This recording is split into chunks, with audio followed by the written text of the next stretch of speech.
اعوذ باللہ من الشیطان الرجیم۔ پناہ مانگتا ہوں میں اللہ کی شیطان مردود کے شر سے۔ الحج اشہر معلومات فمن فرض فیہن الحج فلا رفث ولا فسوق ولا جدال فی الحج وما تفعلوا من خير يعلمه الله وتزودوا فإن خير الزاد التقوى واتقون يا أولي الألباب۔ حج کے معروف مہینے ہیں، تو ان میں جو حج کرے تو حج کے دوران نہ شہوانی کام ہو، نہ گناہ اور نہ لڑائی جھگڑا، اور تم جو بھی نیک کام کرو گے وہ اللہ کے علم میں ہوگا، اور اپنے ساتھ زاد راہ لے کر چلو، اور بہترین زاد راہ تو تقوی ہی ہے، لہذا اے عقل والو مجھ سے ڈرتے رہو۔ حاشیہ نمبر 195۔ مومن ایک باعقل و باشعور انسان ہوتا ہے، وہ ایک مقصد کے لیے جیتا ہے، نہ کہ محض شہوانی اور نفسانی خواہشات کی تکمیل کے لیے۔ وہ خود غرض اور متکبر نہیں ہوتا جو اپنے آرام و آسانی کے لیے دوسروں کو تکلیف دے اور لوگوں سے جھگڑنے میں خوشی و اطمینان محسوس کرے، بلکہ وہ اظہار پیشہ ہوتا ہے اور خود تکلیف اٹھا کے دوسروں کو آرام پہنچانے میں خوشی اور اطمینان محسوس کرتا ہے۔ دراصل اللہ تعالیٰ کی اطاعت و بندگی کا بنیادی تقاضا تو یہی ہے کہ مومن کی خواہشات و جذبات اور احساسات پوری طرح اللہ تعالیٰ کی رضا کے تابع ہوں، اور زندگی کے ہر معاملے میں وہ اللہ کی نافرمانی سے بچنے کی کوشش کرے۔ عبادات کا مقصد انہی اوصاف کو ابھارنا ہے، اور حج اس کا بڑا ہی موزوں اور مؤثر ذریعہ ہے۔ رسول صلی اللہ علیہ وسلم نے فرمایا کہ جس نے اللہ کے لیے حج کیا اور شہوانی فعل اور فسق و فجور سے بچا رہا، وہ گناہوں سے ایسے پاک ہو گیا جیسے کہ اس دن تھا جب کہ اس کی ماں نے اسے جنا تھا۔ بحوالہ بخاری کتاب الحج۔ احرام کی پابندیوں پر سختی سے عمل ہونا چاہیے۔ حالت احرام میں شوہر و بیوی کو نہ صرف مباشرت سے پرہیز لازم ہے بلکہ ایسی گفتگو تک سے پرہیز کرنا ہے جس میں ذرا سا بھی شہوانیت کا شائبہ ہو۔ بد کلامی یا فحش گفتگو وغیرہ سے اجتناب پر زیادہ زور دیا گیا ہے۔ حاشیہ نمبر 196۔ سفر حج میں ضروری سامان ساتھ ہونا چاہیے تاکہ انسان دوسروں کا محتاج نہ ہو۔ عبداللہ ابن عباس رضی اللہ عنہما سے روایت ہے کہ اہل یمن حج کے لیے آتے لیکن زاد راہ ساتھ نہ لاتے اور کہتے کہ ہم اللہ پر توکل کرتے ہیں۔ پھر جب وہ مکہ آتے تو لوگوں سے بھیک مانگنے لگتے، تو اللہ تعالیٰ نے یہ حکم نازل فرمایا وَتَزَوَّدُوا بحوالہ بخاری کتاب الحج۔ توکل کا یہ مفہوم ہرگز نہیں کہ انسان خواہ اپنی ضروریات کے لیے دوسروں کا محتاج بنا رہے۔ یہاں ایک رہنما اصول یہ بھی بتا دیا گیا کہ تقوی بہترین زاد راہ ہے۔ تقوی یا پرہیزگاری اگر فکر و عمل پر حاوی ہو تو کام میں سادگی کا عنصر غالب رہتا ہے۔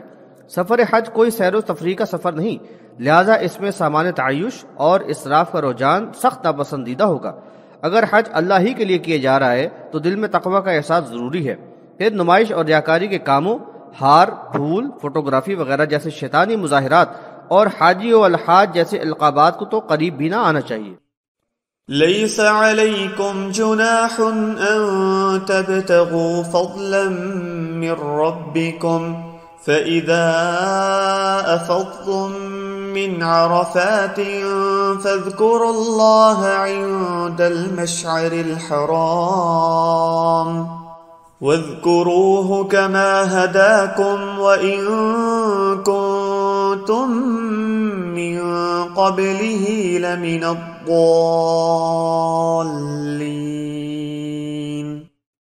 تم پر کوئی گناہ نہیں کہ دوران حج اپنے رب کا فضل یعنی روزی تلاش کر لیا کرو، پھر جب تم عرفات سے واپس لوٹو تو مزدلفہ میں مشعر الحرام کے قریب ٹھہرو اور اللہ کو یاد کرو اور اس کا ذکر اس طرح کرو جیسے کہ اس نے تمہیں ہدایت کی ہے، ورنہ اس سے پہلے تو تم لوگ بھٹکے ہوئے تھے۔ حاشیہ نمبر 197۔ ان آیات میں ظاہری تقوی اور دینداری کے جاہلانہ تصورات و نظریات کی بے خونی کی گئی ہے۔ عبداللہ ابن عباس رضی اللہ عنہما روایت کرتے ہیں کہ دور جاہلیت میں عکاظ، مجنہ اور ذوالمجاز مکہ کے بڑے بازار تھے۔ دوران حج لوگ ان بازاروں میں تجارت کرنا گناہ سمجھتے تھے، چنانچہ یہ آیت نازل ہوئی۔ بحوالہ بخاری کتاب التفسیر۔ انسان اپنی معاشی ضروریات پوری کرنے کے لیے کوئی جائز اور حلال کام کر لے تو یہ بھی عبادت میں شامل ہے، لہذا اس کی ترغیب دیتے ہوئے اس کو اللہ کے فضل کی تلاش کہا گیا ہے۔ حج اگرچہ اللہ کے ذکر اور عبادت کے لیے مخصوص ہے، لیکن اس میں اپنی ضروریات کے لیے دوسروں سے سوال کرنے اور اپنی عزت نفس مجروح کر کے دینی وقار کو ٹھیس پہنچانے سے یہ کہیں بہتر ہے کہ انسان اپنی معاش کا تھوڑا بہت بندوبست کر لے تاکہ اس کی بنیادی ضرورتیں پوری ہو جائیں۔ یہاں اسی کی اجازت اور ترغیب دی گئی ہے، لیکن اس کا یہ مفہوم بھی نہ لیا جائے کہ انسان ذکر و اذکار، قربت الہی اور اپنے تزکیہ نفس کے ان انتہائی قیمتی لمحات کو بازاروں میں گھومنے پھرنے اور تحفے تحائف کی خریداری میں ہی گنوا دے۔ حاشیہ نمبر 198۔ ایمان والوں کو خطاب کرتے ہوئے فرمایا کہ اس بات کو یاد رکھو کہ اس سے قبل تو تم لوگ کفر و شرک، بدعات اور جاہلانہ رسومات میں مبتلا تھے اور خاندانی تفاخر اور ریاکاری پر مشتمل افعال و اشغال ہی کو دین سمجھتے تھے، لیکن اب جب کہ اللہ تعالیٰ نے تمہیں ہدایت عطا فرمائی ہے تو دور جاہلیت کے تمام مضمون طور طریقے چھوڑ کر صرف اللہ اور اس کے رسول صلی اللہ علیہ وسلم کے بتائے ہوئے طریقے سے ذکر و اذکار میں اپنے آپ کو مشغول رکھو۔ ثم افیضوا من حیث افاض الناس واستغفروا اللہ ان اللہ غفور رحیم۔ پھر تم اس جگہ سے واپس لوٹو جہاں سے اور لوگ لوٹتے ہیں، اور اللہ سے استغفار کرتے رہو، وہ بہت زیادہ معاف کرنے والا مہربان ہے۔ حاشیہ نمبر 199۔ اوپر حج کے اہم ارکان کا ذکر کیا گیا اور بتایا کہ 9 ذو الحجہ کو لوگ منا سے عرفات جاتے ہیں اور مغرب تک وہاں ٹھہرتے ہیں۔ زوال سے مغرب تک عرفات میں ٹھہرنا وقوف عرفات کہلاتا ہے، اور یہ حج کا بہت ہی اہم رکن ہے۔ مغرب کے بعد سب مزدلفہ آ جاتے ہیں اور رات کو وہیں ٹھہرتے ہیں۔ بخاری میں ام المؤمنین عائشہ رضی اللہ عنہا سے روایت ہے، دور جاہلیت میں قریش اور ان کے ہم مسلک عرفات نہ جاتے بلکہ مزدلفہ میں ہی ٹھہر جاتے اور بقیہ تمام عرب لوگ عرفات میں وقوف کرتے۔ ظہور اسلام کے بعد یہ جاہلانہ امتیاز ختم کر دیا گیا اور اللہ تعالیٰ نے نبی صلی اللہ علیہ وسلم کو حکم دیا کہ سب لوگ عرفات میں وقوف کریں اور پھر وہاں سے مزدلفہ لوٹیں۔ یہ آیت اسی مقصد کے لیے نازل ہوئی، بحوالہ بخاری کتاب التفسیر۔ فَإِذَا قَضَيْتُم مَّنَاسِكَكُمْ فَاذْكُرُوا اللَّهَ كَذِكْرِكُمْ آبَاءَكُمْ أَوْ أَشَدَّ ذِكْرًا فَمِنَ النَّاسِ مَن يَقُولُ رَبَّنَا آتِنَا فِي الدُّنْيَا وَمَا لَهُ فِي الْآخِرَةِ مِنْ خَلَاقٍ۔ جب تم حج کے ارکان پورے کر لو تو اللہ کا ذکر کرتے رہو جیسے کہ اپنے باپ دادا کا ذکر کرتے تھے، بلکہ اس سے بھی زیادہ شدت سے کیا کرو۔ لوگوں میں کوئی ایسا ہے جو کہتا ہے کہ اے ہمارے رب ہمیں دنیا ہی میں سب کچھ عطا فرما دے، اس کا آخرت میں کوئی حصہ نہیں۔ حاشیہ نمبر 200۔ 9 ذو الحجہ کو وقوف عرفات اور شب قیام مزدلفہ کے بعد 10 تاریخ کو منا آ کر پہلے ایک شیطان کو رمی کرنا ہے، پھر قربانی کر کے سر منڈانا اور احرام کھول دینا ہے، پھر طواف افاضہ وغیرہ سے فراغت کے بعد 3 روز تک منا میں ٹھہرنا اور اللہ کا ذکر کرنا ہے۔ دور جاہلیت میں قیام منا کے دوران جاہلانہ تقریبات، خاندانی بڑائی اور بزرگوں کے کارناموں کا ذکر بڑے ہی جوش و خروش سے کیا جاتا تھا۔ تو اب جب کہ اللہ تعالیٰ نے ایمان کی نعمت اور ہدایت سے نوازا ہے اور ان خرافات سے یکسر پاک کر دیا ہے، ضرورت اس بات کی ہے کہ اللہ ہی کی بڑائی اور حمد و ثنا ہو اور اعتراف نعمت کے طور پر زیادہ سے زیادہ جوش اور جذبہ اخلاص کے ساتھ اللہ کی شکر گزاری کا حق ادا کیا جائے۔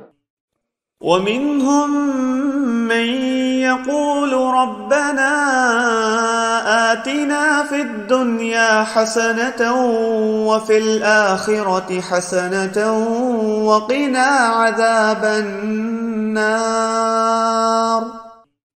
ان میں کوئی ایسا ہے جو کہتا ہے اے ہمارے رب ہمیں دنیا میں بھی بھلائی عطا فرما دے اور آخرت میں بھی بھلائی عطا فرما اور ہمیں آگ کے عذاب سے بچا لے۔ حاشیہ نمبر 201۔ ان آیات میں 2 گروہوں کے انداز فکر اور انجام کا ذکر ہے۔ ایک دنیا کے مفادات اور مقاصد کا طلبگار، حرص و آز کا بندہ ہے، اس کے قلب و ذہن پر تو دنیا ہی چاہیے اور اس کی دعائیں طلب دنیا تک ہی محدود ہیں، وہ تو آخرت کے تصور ہی سے محروم ہے، تو اس کے حصول کے لیے سعی و جد و جہد بھلا کیا کرے گا، لہذا آخرت میں اس کا کوئی حصہ نہیں۔ بحوالہ سورہ ہود آیت نمبر 15 اور 16۔ اس کے برعکس عقل سلیم رکھنے والا اللہ کا مومن بندہ دنیا کو متاع قلیل سمجھتے ہوئے اس کو آخرت کے حصول کا ذریعہ سمجھتا ہے، لہٰذا یہاں کھیتی تیار کر کے آخرت میں فصل کاٹنے کا آرزو مند ہے۔ بحوالہ سورۃ الشورى آیت نمبر 20۔ اس کا ایمان ہے کہ یہاں کی گئی محنت کا بدلہ یہاں بھی ملے گا، لیکن آخرت میں تو خوب بڑھا چڑھا کر 10 گنا سے لے کر 700 گنا تک عطا کیا جائے گا۔ بحوالہ مسلم کتاب الصیام۔ اس لحاظ سے وہ دنیا اور آخرت دونوں میں خیر اور بھلائی کی دعا کرتا ہے۔ حج کے ایام اللہ سے قربت اور دعاؤں کی مقبولیت کے بہترین لمحات فراہم کرتے ہیں، اور ان میں کثرت سے دعائیں مانگنے کی تاکید ہے، اور یہ دعا تو بہت ہی جامع ہے، چنانچہ کثرت سے یہ دعا مانگنا چاہیے، بالخصوص سعی و طواف میں۔ رسول اللہ صلی اللہ علیہ وسلم بہت کثرت سے یہ دعا مانگا کرتے تھے، بحوالہ بخاری و مسلم۔ اولئک لهم نصیب مما کسبوا واللہ سریع الحساب۔ یہی لوگ ہیں جن کو ان کی کمائی کا حصہ ملے گا دنیا اور آخرت میں، اور اللہ جلد ہی حساب لینے والا ہے۔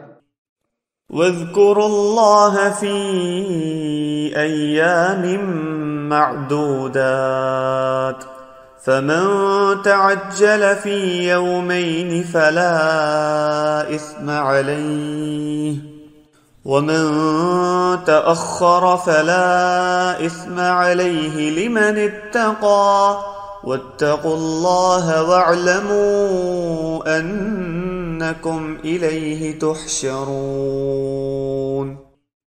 اور اللہ تعالیٰ کا ذکر کرو گنتی کے ان چند دنوں میں، پھر جو جلدی کر کے 2 دن میں ہی چلا گیا اس پر بھی کچھ گناہ نہیں، اور جو تاخیر کرے اس پر بھی کوئی گناہ نہیں، یہ اس کے لیے ہے جو پرہیزگار ہو۔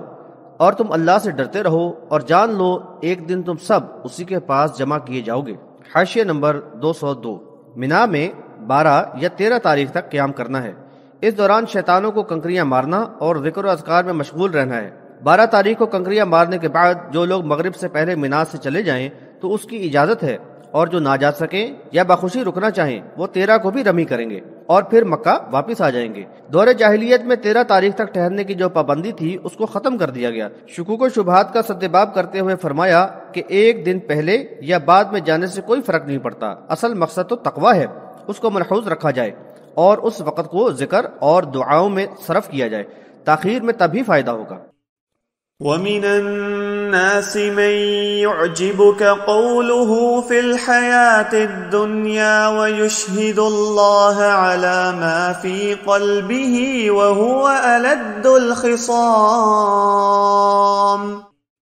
اور لوگوں میں کوئی تو ایسا ہے کہ اس کی بات دنیا کی زندگی میں تمہیں بہت ہی اچھی لگتی ہے، اور جو کچھ اس کے دل میں ہے اس پر اللہ کو گواہ بناتا ہے، حالانکہ وہ بہت ہی جھگڑالو ہے۔ حاشیہ نمبر 203۔ یا منافق کے کردار کی نشاندہی کی گئی ہے۔ بخاری و مسلم کی روایات کے مطابق منافق قول و عمل کے تضاد کا شکار ہوتا ہے، بات بات پر جھگڑا کرنا اور بدکلامی کرنا اس کی عادت ہوتی ہے۔ معاشرے میں اپنا مقام بنانے کے لیے ایسا شخص اپنی شخصیت کو پرکشش بنانے، چرب زبانی اور سحر بیانی میں کمال حاصل کرنے میں لگا رہتا ہے، اور حق و ناحق کی پرواہ کیے بغیر لوگوں کے ذوق اور پسند و ناپسند کا لحاظ رکھتے ہوئے اس انداز سے بات کرتا ہے کہ لوگوں کو اچھی لگے، بات بات پر قسم کھا کر اپنی سچائی اور اخلاص پر اور اپنے آپ کو مصلح ثابت کرنے کے لیے اللہ کو گواہ بناتا ہے، حالانکہ وہ بدترین قسم کا جھگڑالو شخص ہوتا ہے۔ وَإِذَا تَوَلَّى سَعَى فِي الْأَرْضِ لِيُفْسِدَ فِيهَا وَيُهْلِكَ الْحَرْثَ وَالنَّسْلَ وَاللَّهُ لَا يُحِبُّ الْفَسَادَ۔ جب وہ پیٹ پھیرتا ہے تو اس کوشش میں لگ جاتا ہے کہ زمین پر فساد پھیلائے اور کھیت اور نسل کو تباہ کرے، اور اللہ تو فساد کو پسند نہیں کرتا۔ حاشیہ نمبر 204۔ یہ شخص جس کے کردار کا خاکہ اوپر پیش کیا گیا عوام میں تو ایک مصلح کے روپ میں آتا ہے، لیکن اس کی شخصیت کا اصل روپ اس کی نجی محفلوں یا گھریلو زندگی میں نمایاں ہوتا ہے، جہاں وہ ایک فسادی تقریب کار کی حیثیت پر کھل کر سامنے آ جاتا ہے۔ وہ عوام میں سے اپنے ہم ذوق چھانٹ لیتا ہے، پھر ان کے ساتھ نجی محفلیں منعقد کر کے مسلم معاشرے میں فساد اور اختلاف و افتراق پھیلانے کی منصوبہ بندیاں اور سازشیں کرتا ہے، اور اصلاحی تحریک کو نقصان پہنچانے میں کوئی دقیقہ نہیں اٹھا رکھتا۔ ایمان والوں کو ہوشیار کیا گیا ہے کہ وہ ایسے ناپسندیدہ عناصر سے پوری طرح باخبر اور محتاط رہیں اور ان کے فریب میں نہ آئیں۔ آج فرقوں میں بٹی ہوئی اس قوم کے مذہبی اور سیاسی رہنما بھی انہی خصوصیات کے حامل نظر آ رہے ہیں۔ وَإِذَا قِيلَ لَهُ اتَّقِ اللَّهَ أَخَذَتْهُ الْعِزَّةُ بِالْإِثْمِ فَحَسْبُهُ جَهَنَّمُ وَلَبِئْسَ الْمِهَادُ۔ اور جب اس سے کہا جاتا ہے کہ اللہ سے ڈر، تو عزت نفس اسے گناہ پر ابھارتی ہے، اس کے لیے بس جہنم ہی کافی ہے، اور وہ بہت ہی برا ٹھکانہ ہے۔ حاشیہ نمبر 205۔ جب اسے اللہ سے ڈرایا جاتا اور انجام بد کی طرف متوجہ کیا جاتا ہے تو نصیحت سننے اور اس کا اثر لینے کے بجائے وہ انانیت، جھوٹی عزت نفس، ذاتی وقار اور دنیاوی مفادات کو مسئلہ بنا کر ضد و ہٹ درمی سے اپنا دفاع کرنے لگ جاتا ہے یا متکبرانہ انداز میں رخ پھیر لیتا ہے۔ وَمِنَ النَّاسِ مَن يَشْرِي نَفْسَهُ ابْتِغَاءَ مَرْضَاتِ اللَّهِ وَاللَّهُ رَءُوفٌ بِالْعِبَادِ۔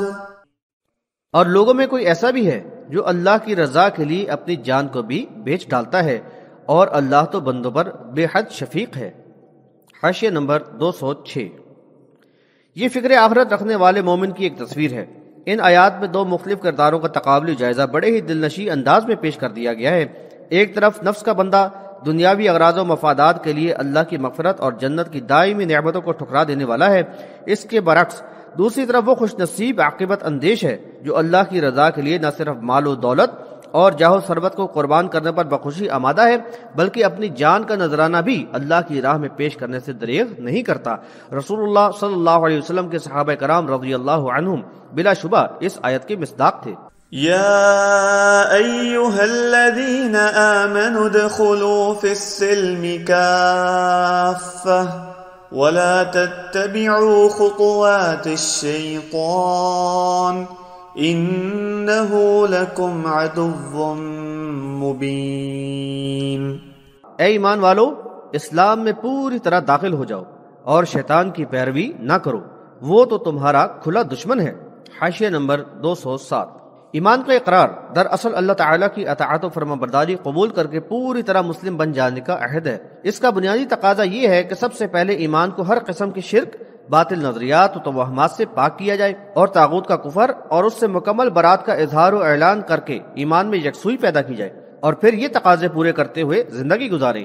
ہر قسم کی بدعات و رسومات سے بچیں اور معاشرے کے ساتھ انہی معاملات میں تعاون و شمولیت ہو جو شرک و بدعات اور رسومات اور ہر قسم کی فسق و فجور سے پاک ہوں۔ اسلام اللہ کی اطاعت اور فرمانبرداری کا ایک مکمل نظام حیات ہے، لہذا ایمان والوں پر زور دیا گیا ہے کہ وہ اسلام میں پورے داخل ہوں، یعنی وہ پوری سنجیدگی سے انفرادی اور اجتماعی سطح پر زندگی کے تمام گوشوں کو اسلام کے سانچے میں ڈھال لیں۔ پھر سارے معاملات مثلاً شادی بیاہ، وفات یا کاروبار اور رشتہ داروں اور دوستوں کے ساتھ تعلقات میں اسلامی قوانین کے مطابق چلیں۔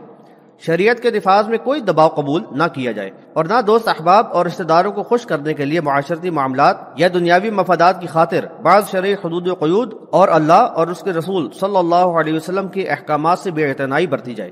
ایسا طرز عمل اللہ تعالیٰ سے کیے ہوئے عہد سے صریح انحراف ہوگا۔ یہود و نصارہ کے اسی طرز عمل پر سخت ناراضگی کا اظہار کیا گیا کہ تم لوگ کتاب اللہ کی بعض باتیں مانتے اور بعض کا انکار کرتے ہو، تو ایسا کرنے والوں کو تو یہی سزا ہوگی کہ دنیا میں رسوائی اور آخرت میں شدید عذاب سے دوچار کر دیے جائیں۔ بحوالہ سورۃ البقرہ آیت نمبر 85۔ حاشیہ نمبر 208۔ اس بات پر زور دیا گیا ہے کہ شریعت اسلامی پر پوری طرح عمل کیا جائے، اس سے انحراف شیطان کی پیروی ہوگا، اور شیطان تو کفر و الحاد، شرک و بدعات اور دنیا کی رنگینیوں اور بداعمالیوں ہی کو مزین کر کے پیش کرتا ہے، اور شیطان کی پیروی تو اس کی بندگی ہی ہوتی ہے اور اللہ تعالیٰ کی عبادت سے صریح انحراف۔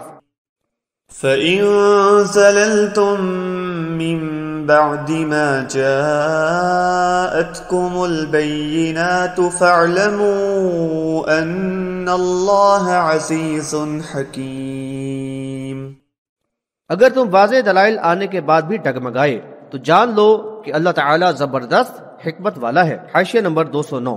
واضح دلائل اور احکامات کے باوجود راہ حق سے بھٹک جانا اور شیطان کی پیروی اور اللہ کی نافرمانی کی روش پر جم جانا شیطان کی عبادت اور اللہ کی بغاوت ہی کے مترادف ہے، اور یہ اللہ کی غیظ و غضب کو بھڑکانے والا انداز ہے۔ یہ بات یاد رہے کہ اللہ زبردست، سب پر غالب اور انتہائی حکمت والا ہے۔ اس کا غضب ٹوٹ پڑا تو کوئی بھی بچاؤ کا راستہ نہ ملے گا، لہٰذا اس حکیم رب کی دی ہوئی مہلت سے فائدہ اٹھایا جائے اور اس کو ضائع نہ ہونے دیا جائے۔ هل ينظرون إلا أن يأتيهم الله في ظلل من الغمام والملائكة وقضي الأمر وإلى الله ترجع الأمور۔ کیا یہ لوگ اس بات کا انتظار کر رہے ہیں کہ اللہ بادلوں کے سائبانوں میں ان کے پاس آ جائے اور فرشتے بھی آ جائیں اور معاملے کا فیصلہ چکا دیا جائے اور تمام کام اللہ ہی کی طرف لوٹائے جاتے ہیں۔ حاشیہ نمبر 210۔ ہر قسم کی نشانیوں اور واضح دلائل کو دیکھ لینے کے بعد بھی مخالفین حق روگردانی کی روش پر جمے ہوئے ہیں، نت نئے معجزات طلب کیے جا رہے ہیں۔ ان کا یہ بھی مطالبہ قرآن میں بیان کیا گیا ہے کہ فرشتے کیوں نازل نہیں ہوتے اور ہم اپنے رب کو آنکھوں سے کیوں نہیں دیکھ لیتے، بحوالہ سورۃ الفرقان آیت نمبر 21۔ انہوں نے بڑی ہی نادانی اور سرکشی کا انداز اختیار کیا ہوا ہے۔ یہ لوگ دراصل اس اہم حقیقت کو فراموش کیے ہوئے ہیں کہ جن و انس کے امتحان کا دار و مدار تو ایمان بالغیب پر ہی ہے۔ اگر فرشتوں کا نزول اور اللہ تعالیٰ کا ظہور ہو گیا تو پھر غیب شہود ہو جانے کے بعد تو امتحان ختم اور جزا و سزا کا مرحلہ شروع ہو جائے گا اور تمام معاملات کا فیصلہ کر دیا جائے گا۔ حاشیہ نمبر 211۔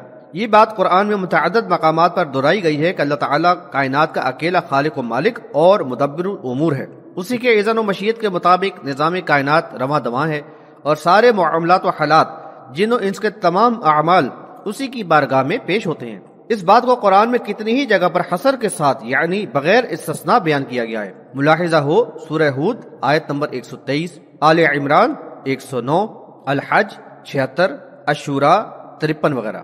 یہ آیات اس بات کا قطعی ثبوت ہیں کہ اعمال صرف اللہ تعالیٰ ہی کے ہاں پیش ہوتے ہیں، لہذا کسی اور ہستی پر عرض اعمال یعنی اعمال پیش ہونے کا عقیدہ اللہ کے اختیار میں کھلا شرک ہے۔